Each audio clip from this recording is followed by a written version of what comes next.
Here we have a hip joint, and in order to determine kind of just what we're looking at, which is always a good idea, let's take a look at the bones that form this half of the pelvic girdle.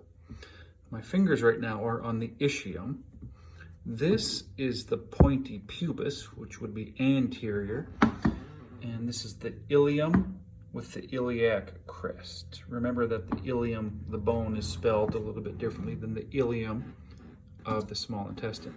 So if this is the pubis, which means we're looking anterior, we know that this is the right hip. Here's the femur.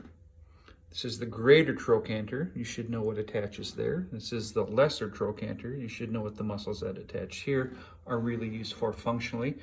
But there's a couple of different ligaments that help to keep this joint intact.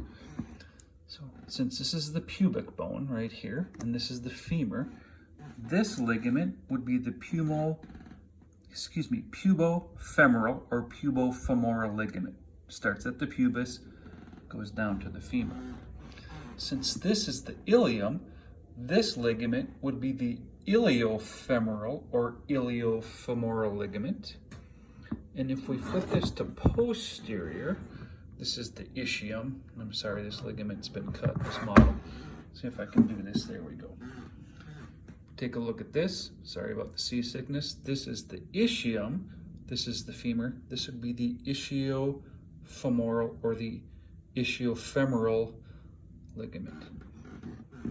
So always start by doing the work on the proper bones, and then you just either connect the pubis to the femur, or the ischium to the femur, or the ilium to the femur.